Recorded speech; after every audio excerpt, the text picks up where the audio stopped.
بسم اللہ الرحمن الرحیم۔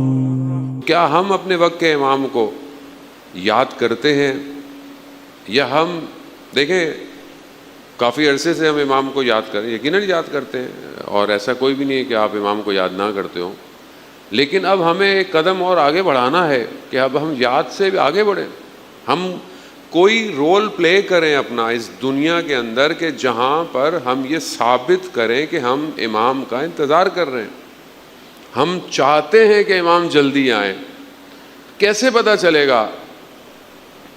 کیا چیز ایسی ہے جس کو دیکھ کر کوئی اندازہ لگائے کہ یہ شخص مضطرب ہے، انتظار کر رہا ہے، تڑپ کے اندر ہے؟ یہ کچھ تو پتہ چلے نا۔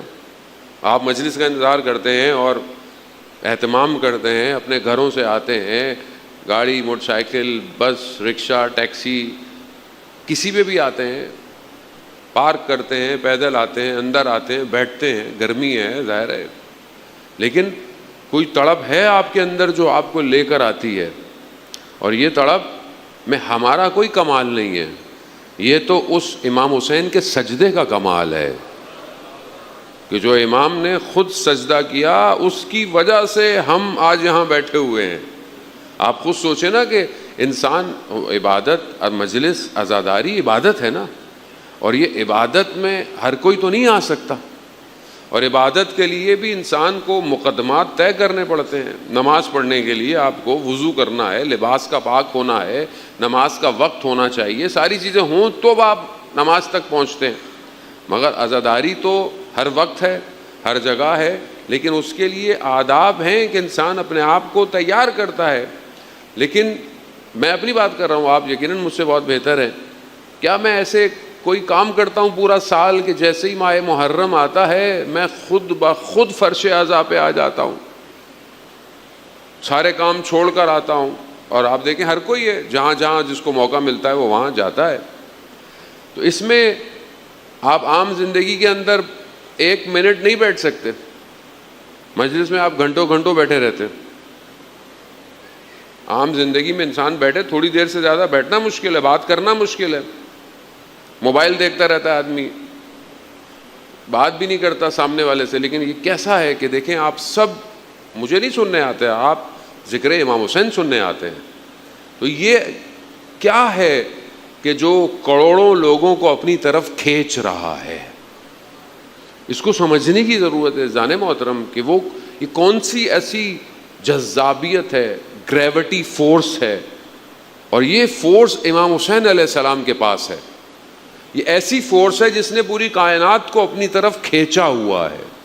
مذہب نہیں دیکھا جاتا، مسلک نہیں دیکھا جاتا، زبان نہیں دیکھی جاتی، کوئی چیز دیکھی نہیں جا رہی، کچھ بھی نہیں۔ ہندو ہے وہ بھی جاتا ہے، کرسچن ہے وہ بھی جاتا ہے، جو دین پہ عمل بھی نہیں کرتا پورا سال وہ بھی آتا ہے۔ یعنی ایسا امام حسین علیہ السلام نے کیا کیا عزیزان محترم؟ یہ بہت ضروری ہے سمجھنا اس بات کو کہ سید الشہداء نے کربلا میں ایسا کیا کیا ہے کہ انسان اس میں جذب ہو رہا ہے۔ اسی راستے کو پہچاننا ہے تاکہ ہم سمجھیں اور اپنے امام تک پہنچ سکیں۔ وہ جو لوگ سید الشہداء کے ساتھ تھے انہوں نے اس جذابیت کو، اس اٹریکشن کو، اس میگنیٹک فورس کو محسوس کیا۔ آپ کے سامنے میگنیٹ جو نہیں ہوتا، بچپن میں کھیلتے تھے، میگنیٹ لے لیتے تھے تو کہیں وہ اسپیکر کے پیچھے سے ٹوٹا ہوا نکلتا تھا۔ آج کل کے بچوں کو تو نہیں پتہ یہ باتیں، جو تھوڑے سے ہماری ایج کے ہیں۔ اسپیکر کے پیچھے ایک میگنیٹ ہوتا ہے، خراب ہو جاتا تھا اس کو توڑ لیتے تھے، اس سے پھر لوہے کی چیزیں چپکاتے تھے، چپکتی رہتی تھیں، چیزیں خود کھنچتی تھیں، دور دور کرو قریب آتی تھیں۔ سید الشہداء انسانیت کے کمال کی وہ میگنیٹک فورس ہے کہ اگر کسی کے اندر ذرا سی بھی انسانیت پائی جائے وہ امام حسین کی طرف کھینچا چلا آتا ہے۔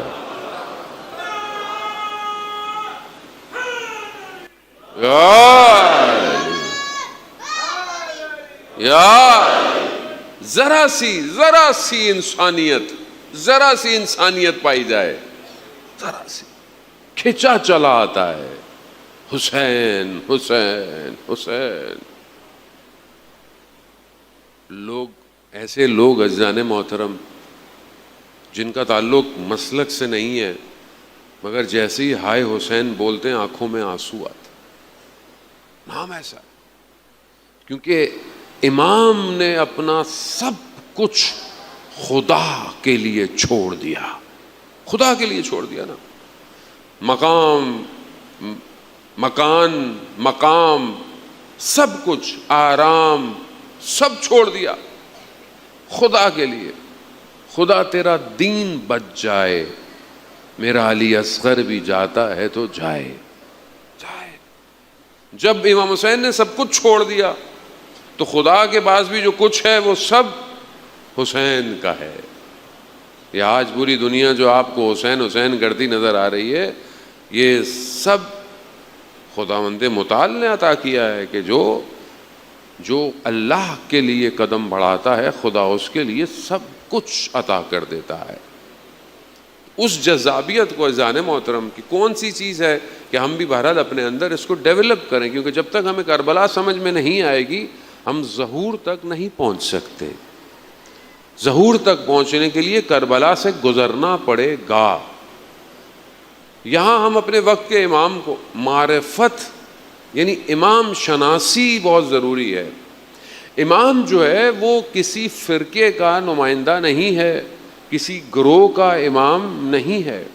اس بات کو سولو کرنا بہت ضروری ہے کہ امام صرف شیعوں کا امام نہیں ہے. یہ جو خلقت انسانیت ہے اس میں امامت کا کردار کیا ہے، امام ہے کیا. اور یہ امام شناسی کی گفتگو ہر وقت امپورٹنٹ ہے، کیونکہ جب تک ہم اس معرفت کے مقام پر نہیں پہنچیں گے، ظاہر ہے کوئی کربلا کے شہداء کے برابر تو کوئی بھی نہیں ہو سکتا، لیکن کربلا والوں نے ہمیں ایک راستہ دیا ہے، اگر تم اس راستے پر چلو تو تم بھی کامیاب ہو سکتے ہو. اور وہ راستے کو ہم نے طے کرنا ہے. وہاں پہلی شرط امام کو پہچاننا ہے. لوگ امام کو پہچان رہے. رسول کے نواسے ہیں لوگ جانتے تھے، سامنے والے بھی جانتے تھے. صحابی ہیں سامنے والے بھی جانتے تھے. جاننا صرف کمال نہیں ہے، پہچاننا اور پھر اطاعت کرنا کمال ہے. اطاعت کرنا کمال ہے. اطاعت کریں گے تو کمال ہوگا. اور یہ اطاعت ظاہر ہے کیسے ہوگی؟ آپ بہت سارے ایسے واقعات ہیں جانے محترم، پہلے بھی آپ کی خدمت میں کئی دفعہ عرض کر چکا ہوں کہ شخص جو ہے وہ ضرورت مند تھا اور مکہ اور اس کے آس پاس، مکہ کے تھے، عبادت کے یا عرفہ کے ایام تھے، اور اس نے دیکھا کہ امام جعفر صادق علیہ الصلوۃ والسلام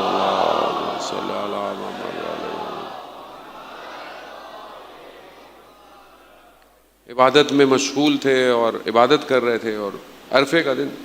بہرحال شخص جو تھا وہ اہواز کے کہیں قریب سے آیا تھا. بہرحال اس نے دیکھا، کہا کہ مولا میں آیا ہوں اور مشکل میں ہوں، کام میرا بہتر تھا لیکن میں اس سال کچھ مالیات یعنی ٹیکس نہیں دے سکتا. وہ جو گورنر ہے وہاں کا، والی جو ہے، وہ آپ کا چاہنے والا ہے، اگر آپ کچھ لکھ دیں گے تو میرا کام ہو جائے گا. گو کہ دیکھیں امام عبادت میں مشغول تھے، لیکن خلقت کی خدمت کرنا، اپنے ماننے والے کے کام، اس کے کام کو انجام دینا خود ایک بہت بڑی عبادت ہے. امام نے بہرحال لکھا اس کے لیے کہ ہمیں سنا ہے کہ تمہارا عقیدہ بہت اچھا ہے، کیونکہ جو امام کو چاہے گا اس کا عقیدہ اچھا ہی ہوگا. کہ آپ نے سنا ہے تمہارا عقیدہ بہت اچھا ہے. اور یہ لکھا اور دیکھا کہ جو لوگوں کے کام آئے گا، مومن کے کام آئے گا، اس کے لیے آخرت میں بھی بہت آسانیاں ہیں. بہرحال ایک نامہ لکھا، اس میں اور بھی چیزیں تھی. لکھا جب حج سے لوگ ظاہر واپس آئے تھے تو اس کو لوگوں نے بتا دیا کہ امام نے تمہارے لیے ایک نامہ، ایک لیٹر بھیجا ہے. تو وہ بڑی اضطراب سے انتظار کر رہا تھا.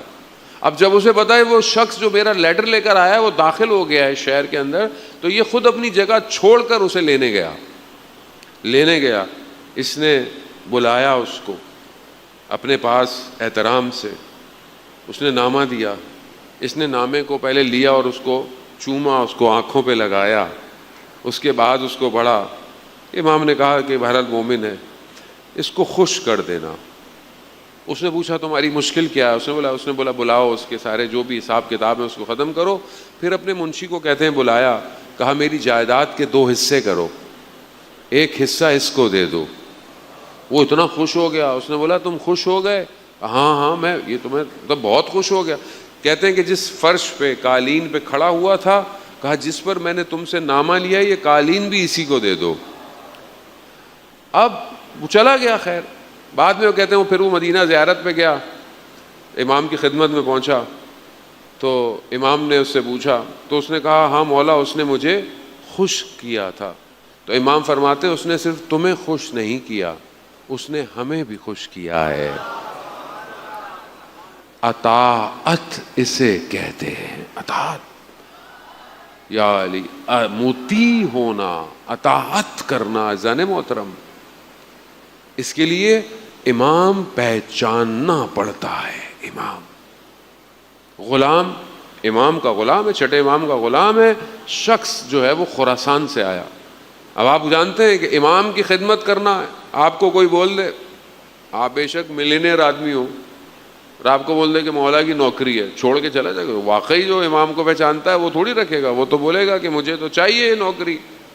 اب اس نے دیکھا کہ یہ امام کا خادم ہے, اس کو بولا بھائی یہ جو ڈیوٹی کرتے ہو یہ مجھے دے دو, تو اس کے بدلے میں خراسان میں تمہیں میں باغ دوں گا, زمین دوں گا, محل دوں گا, سب کچھ جو میرا گھر ہے سب لے لو, مجھے نوکری دے دو.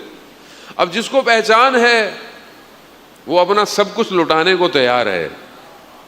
جانے محترم بس اسی ولایت کو پہچانے اپنے وجود کے اندر, رشک کیا کریں کہ آپ کے ماں باپ نے آپ کی تربیت میں ولایت علی ابن ابی طالب کو رکھا ہے.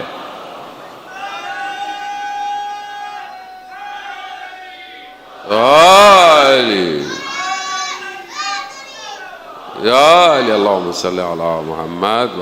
یعنی کتنا انسان قیمتی ہے, ان سے محبت کرتا ہے. اس نے کہا ٹھیک ہے میں امام سے پوچھتا ہوں. امام کی خدمت کہا مولا ایسے ایسے ہے, شخص آیا اس نے مجھے ایسا کہا ہے. امام نے بولا تمہاری مرضی ہے, جانا ہے جاؤ. جانے لگا تو امام نے کہا اچھا میری ایک بات سنتے جانا. کہا جو اس دنیا میں جتنے ہمارے قریب ہوگا اتنا ہی آخرت میں ہمارے قریب ہوگا. بس یہ سننا تھا. اس نے بولا کہ نہیں پھر تو یہ سودا نقصان دہ ہے, یہ چھوڑ دیا. جانے محترم اب ہم یہ واقعہ آپ سنے ہوئے ہیں, ایسا نہیں کہ واقعات آپ نے سنے ہوئے نہیں ہے, میں صرف آپ کو قریب کرنے کے لیے یہ واقعہ بیان کر رہا تھا. اب یہ جو کیفیت ہے قرب امام کی قربت, امام کے قریب رہنا, تو کیا یہ کیفیت میرے اندر موجود ہے یا نہیں ہے؟ میں چاہتا ہوں یا نہیں چاہتا؟ امام غیبت کے پردے میں ہے, فلسفہ غیبت ہے. البتہ فلسفہ غیبت میں یعنی غیبت کیا ہے؟ فلسفہ یہی ہے کہ ضروری نہیں ہے کہ ہر کسی کا دیدار ہو, ضروری نہیں ہے, لیکن قربت کے لیے دیدار کی ضرورت نہیں ہے, قرب کے لیے محسوس کرنے کی ضرورت ہے. کیا میں اپنے آپ کو اپنے امام کے قریب محسوس کرتا ہوں یا نہیں کرتا؟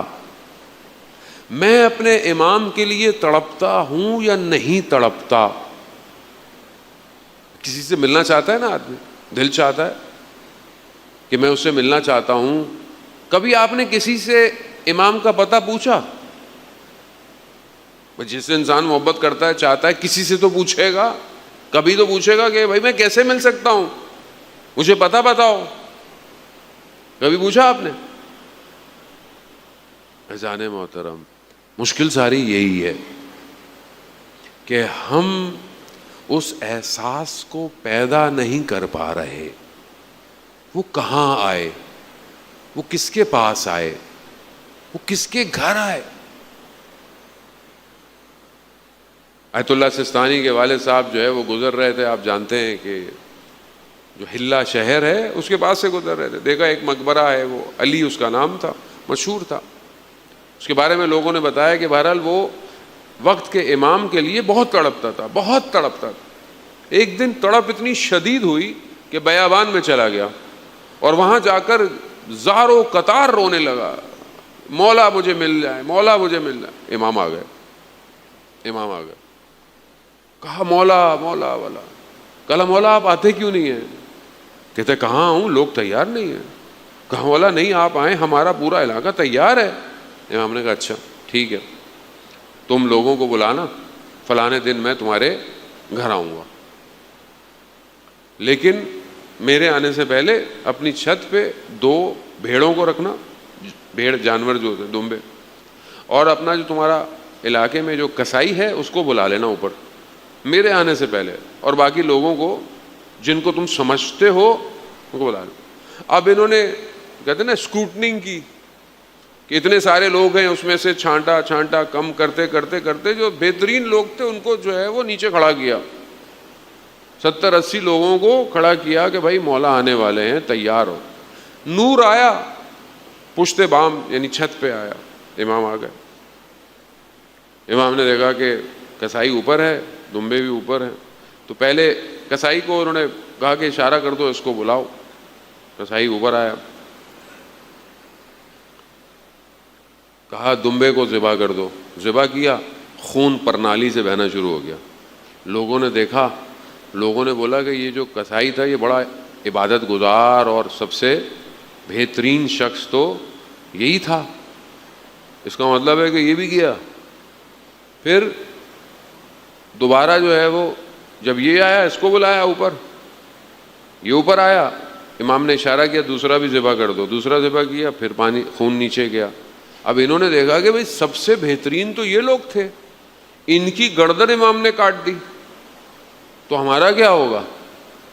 تھوڑی دیر میں امام نے اس سے بولا اچھا اب ان سب کو اوپر بلا لو. اس نے جیسے ہی اوپر سے نیچے دیکھا کوئی بھی نہیں کھڑا ہوا تھا. ضعف، کمزوری ایمان کی. کربلا میں تیر کھائے سعید نے، زہیر ابن کین نے، امام تک تیر نہیں پہنچنے دیا، گر گئے زمین پر. اور یہ بھی نہیں کہا کہ ہم نے کو بہت بڑا کام کیا،